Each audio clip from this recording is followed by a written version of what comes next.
आपण इथं भरताचं वांगं घेतलं आहे. आता हे न भाजता आपण त्याचं भरीत करणार आहे.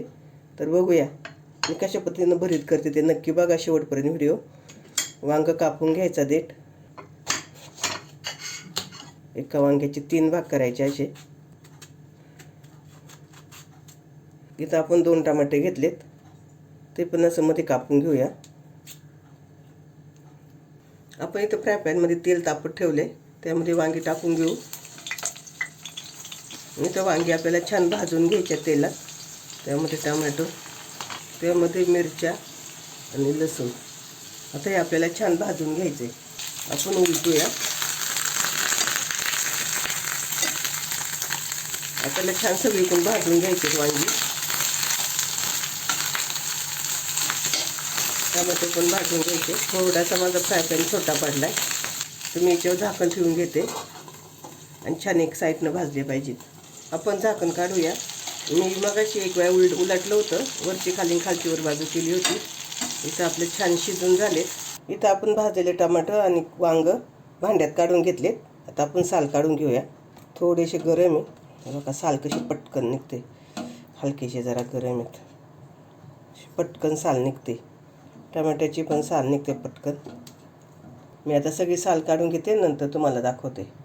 इथं आपली वांग्याची साल काढून झाली आहे आणि टमाट्याची पण साल काढून झाली आहे. आता आपण ती स्मॅश करूया. तुम्हाला पाहिजे तर मिक्सरमध्ये टाका, मिक्सरमध्ये बारीक केलं तरी चालेल, किंवा मग असं उलटणे घेऊन उलटणे असे काप करायचे. एकदम असे बारीक बारीक काप झाले पाहिजे. थोडासा वेळ लागतो, पण मिक्सरपेक्षा हे चवीला छान लागतं असं केलं का.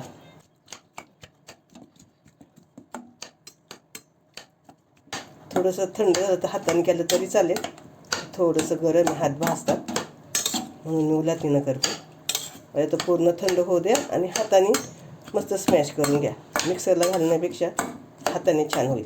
कुठची पण पद्धत वापरू शकता तुम्हाला पाहिजे ती. इथे बघा आपण उलटणंच स्मॅश केले, छान झाले. आता आपण याला फोडणी देऊन घेऊ. इथे आपण तेल तापत ठेवले, त्यामध्ये थोडंसं जिरं छान फुलून द्यायचं. इथं आपण मगाशी टमाटर आणि वांगी भाजल्यात, त्यावेळेस मी जास्त तेल ओतलं होतं. ते तेल हे त्यामध्ये कांदा परतून घेऊ. जास्त तेल ओतलं होतं, त्या तेलाला छान आपण जे भाजून घेतले वांगी, टमाटा, मिरची आणि लसूण, त्याचा छान वास लागला आहे. म्हणून मी टाकताना थोडंसं जास्त तेल टाकलं होतं. खायला अजून चवदार लागेल आपलं हे भरीत. इथे आपला कांदा परतून झाला आहे, त्यामध्ये आपण मसाले टाकूया. इथं मी तिखटवाली लाल मिरची टाकते, थोडीशी हळद, धनिया पावडर, थोडासा गरम मसाला. मी किचन किंग मसाला टाकला आहे. तुमच्याकडे गरम मसाला असेल तर तो टाका. थोडी काश्मीरी लाल मिरची पावडर. मिक्स करून घेऊ.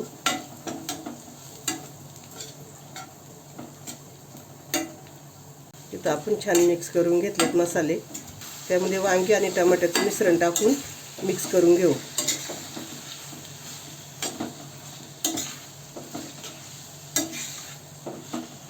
आपलं मिक्स करून झाले छान. चवीनुसार मीठ. परत छान मिक्स करून घेऊ.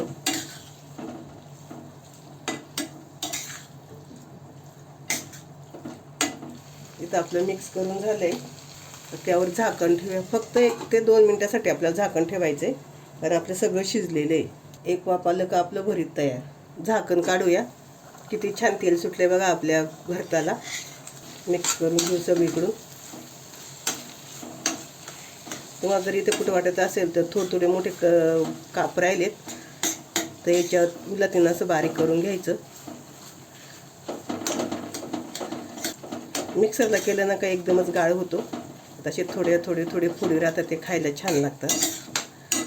त्यावरतून टाकूया भरपूर कोथिंबीर. तुम्हाला टाकायची तर टाका, नाही टाकली तरी चालेल. आणि मला खूप आवडते म्हणून मी टाकते कोथिंबीर. खूप सुंदर सुगंध सुटलाय. नक्की एकदा करा आणि करून झालं का मला कमेंट करा. तुम्ही कमेंट करून सांगत नाही माझी रेसिपी कशी झाली ती. आवडली तर शेअर पण करा आणि सबस्क्राईब करा माझा चॅनल. इथं आपलं भरीत तयार.